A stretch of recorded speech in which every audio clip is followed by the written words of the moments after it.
History is rarely written in ink. It is usually written in the quiet, desperate correspondences of diplomats trying to avert disaster, or in the sudden, violent shattering of alliances that have stood for nearly a century. But today, history is being written in digital screams, in all-caps tirades posted at 2 in the morning, and in the terrified silence of a British Prime Minister who has realized that the special relationship between the United States and the United Kingdom is not just dead, it has been executed on live television. We are witnessing the final, chaotic dismantling of the post-World War II order. For decades, the bond between Washington and London was the bedrock of Western security. It was the frantic cable from Churchill to Roosevelt. It was the intelligence sharing of the Cold War. It was the unified front against Soviet aggression and global terror. That era is over. It didn't end with a treaty or a summit. It ended with a social media post mocking a NATO ally for adhering to the rule of law. Donald Trump, on the eve of his appearance at the World Economic Forum in Davos, a stage he uses not to collaborate but to perform dominance, has launched a direct, venomous attack on the United Kingdom. His target? The transfer of sovereignty of the Chagos Islands to Mauritius. But let's be very clear, this is not about the Chagos Islands. This is not about strategic positioning in the Indian Ocean. If you look at the forensic evidence of this outburst, you see that the geography is irrelevant to him. The Chagos Islands are merely a proxy, a convenient rhetorical weapon he is using to bludgeon Keir Starmer and to justify his own imperial ambitions in the Arctic. Here is the anatomy of the betrayal, the British government facing insurmountable legal pressure from international courts, and the reality that their claim to the Chagos archipelago was a vestige of a colonial past that could no longer be legally defended, made a decision. They agreed to hand over sovereignty to Mauritius while securing a 99-year lease on the vital Diego Garcia military base. This was a calculated, rational diplomatic move to preserve the base's functionality. The White House, the official apparatus of American foreign policy, had previously voiced support for this deal. They understood that to keep the base, the sovereignty issue had to be resolved. But Donald Trump does not operate within the framework of rational diplomacy, nor does he care about the nuances of international law. To him, the concept of obeying a court order or adhering to a treaty is a display of weakness. In his worldview, you keep what you can take, and you take what you want. He looked at this complex negotiation and reduced it to a schoolyard taunt, calling it an act of great stupidity. Think about the signal this sends. The President of the United States is publicly undermining the national security decisions of his closest ally. He is telling the world that the United Kingdom is weak, that its leadership is incompetent, and that its adherence to international norms is a flaw, not a virtue. He posted that the UK is giving away this land for no reason whatsoever. This phrase is the smoking gun of his cognitive negligence. There were reasons, vital, legal, geopolitical reasons. But because those reasons do not involve brute force or transactional profit, they remain invisible to him. He framed this decision as a signal to China and Russia. He claimed that these adversaries only recognize strength.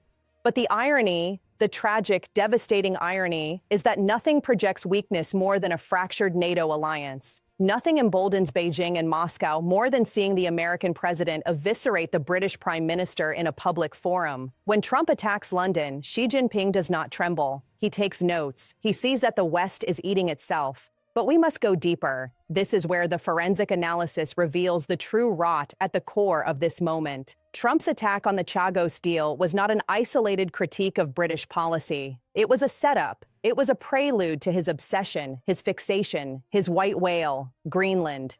In the same breath that he condemned the UK for giving away islands, he pivoted to his demand that the United States must acquire Greenland. Look at the twisted logic he is employing here. He is using the British adherence to law as a counterpoint to justify his desire for annexation.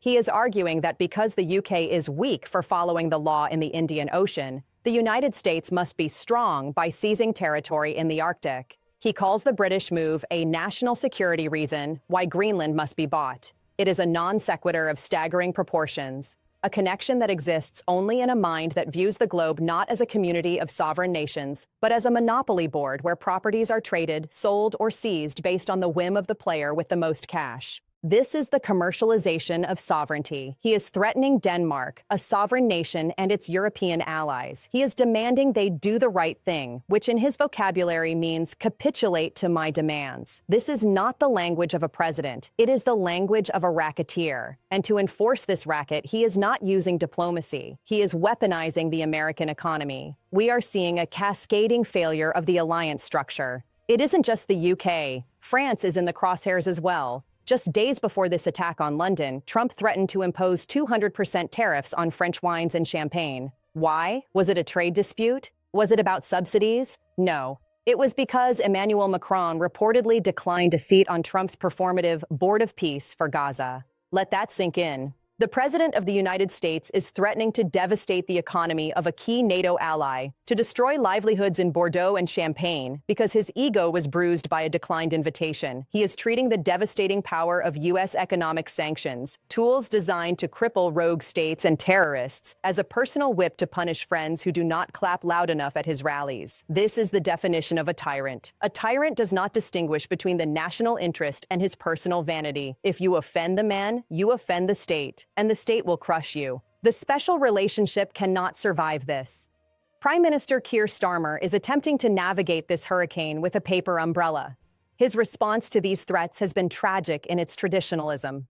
He speaks of calm discussion. He invokes the principles of international cooperation. He stands at a podium in Downing Street, surrounded by the ghosts of serious statesmen, and talks about how the future of Greenland belongs to the people of Greenland. Starmer is speaking a dead language. He is appealing to norms that Donald Trump has already torched. The British Prime Minister is trying to use logic to de-escalate a situation driven by impulse. He points to the fact that the UK was the first to strike a trade deal, that they rolled out the red carpet, the pomp, the pageantry for Trump's state visit. They gave him the gold carriage ride. They gave him the audience with the monarch. They thought that by flattering the ego, they could secure the alliance. They were wrong. The forensic reality of Donald Trump is that loyalty flows only one way. You can give him the gold carriage today, and he will threaten to bankrupt your economy tomorrow if it serves a fleeting thought that crosses his mind during a commercial break. The warmth Starmer thought he cultivated was a mirage. To Trump, the UK is not a partner. It is a vassal state that has stepped out of line. This creates a terrifying vacuum in Europe.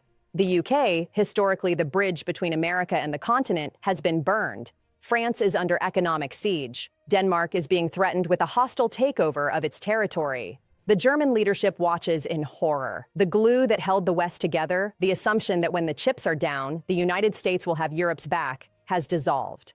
The timing of this outburst, right before Davos, is calculated. Trump wants to walk into that forum not as a leader among equals, but as a chaotic force that everyone fears.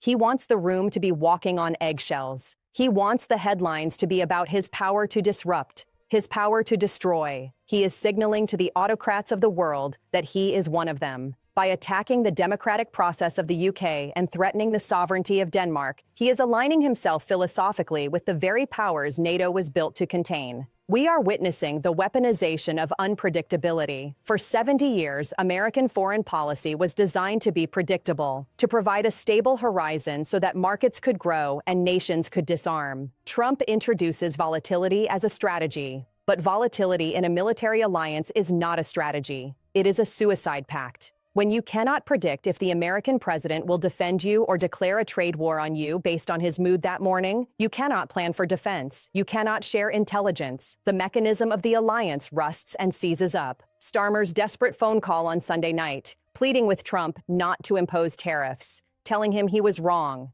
It sounds like a parent scolding a child, but the child is holding a loaded gun. The power dynamic has shifted irrevocably. The British government is now in damage control mode, not partnership mode. They are no longer coordinating strategy. They are trying to survive the whims of their most important ally. This is a constitutional crisis exported globally. The president is bypassing the State Department, bypassing Congress, and conducting a trade war via social media. He is making national security determinations, like the acquisition of Greenland, based on zero strategic vetting. There is no white paper that says acquiring Greenland solves a specific problem that justifies alienating the entire European Union. This is pure, unadulterated executive overreach, projected outward. The silence from the rest of the Republican Party is deafening, but expected. They have accepted that the party platform is whatever Donald Trump posts on Truth Social. If he says the UK is stupid, they will nod. If he says we need to buy Greenland, they will look for the checkbook. The checks and balances that are supposed to restrain this kind of geopolitical vandalism have failed. So where does this leave us? It leaves us in a world where the term Western ally is obsolete. We are entering an era of every nation for itself, scrambling to cut side deals with the American strongman to avoid his wrath. The collective security of the West has been traded for a protection racket.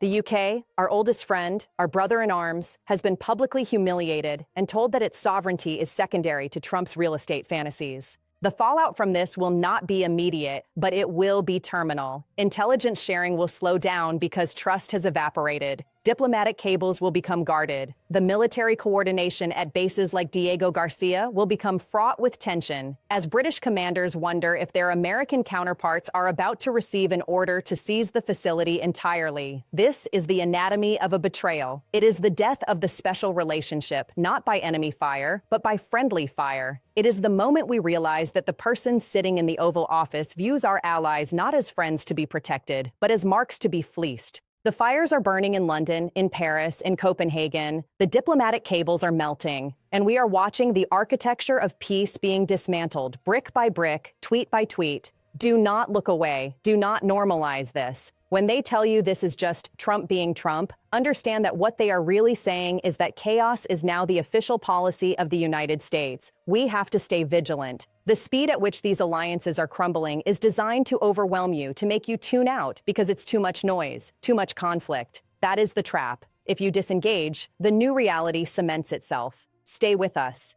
We are going to track every threat, every tariff, every broken treaty. Missing a single update now means missing the warning signs of the next disaster. Keep your eyes open. This is not over. It's just beginning. We are witnessing the transformation of the commander-in-chief into a geopolitical landlord, a man who looks at a map of the world and sees only potential evictions and acquisitions. Tuesday morning, the target wasn't an adversary in Beijing or Moscow. It was London.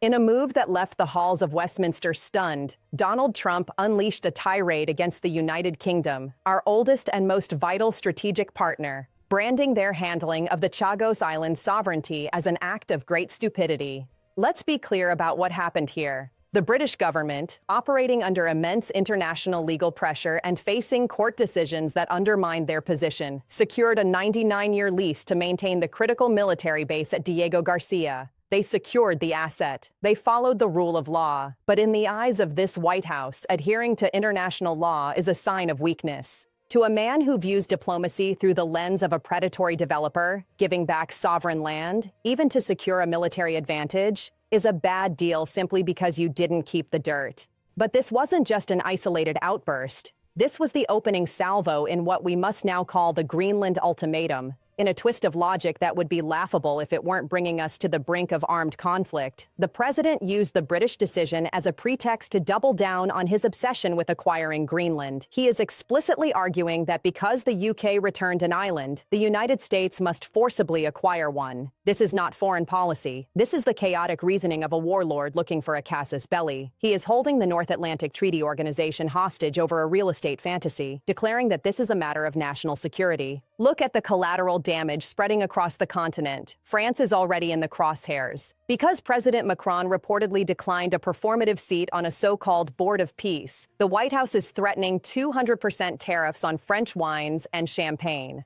Think about the signal this sends. We are telling our allies that their economies exist at our pleasure. We are telling London that their sovereignty is subject to our approval. We are telling Copenhagen that their territory is up for sale, and if they refuse to sell, we might just take it. Prime Minister Keir Starmer is trying to play the role of the firefighter, calling for calm discussion, but he is bringing a bucket of water to a towering inferno. The British attempted to flatter this president with state visits and early trade deals, hoping that pageantry would buy stability. They are learning the hard way that you cannot transact with a hurricane. The silence from the Republican establishment is deafening. They are watching the dismantling of the post-war order, the very structure that ensured American hegemony for 70 years, and they are saying nothing. We are watching the United States morph from the leader of the free world into a rogue state that extorts its friends. When the president declares that our allies must do the right thing regarding Greenland, he is issuing a threat. He is placing a price tag on protection. The message to Europe is chillingly simple: pay up, hand over the deed, or you are on your own. This is the new isolationism. It isn't about withdrawing troops. It's about making it impossible for anyone to stand beside us. We are burning the bridges that our grandfathers built, and we are doing it for the sake of ego and acreage. Do not let the absurdity of the Greenland headline distract you from the reality of the NATO collapse. The alliance is not dying of old age. It is being murdered in broad daylight. We have to recognize the pattern before the next domino falls. If you think this stops at Greenland or Diego Garcia, you aren't paying attention to the trajectory. We are documenting every threat, every severed tie, every moment this administration chooses coercion over cooperation. You need to stay plugged in because the map is being redrawn while the world sleeps. Hit that subscribe button and stand with us. We are the archive of what is being lost, and we refuse to let history be rewritten by the highest bidder.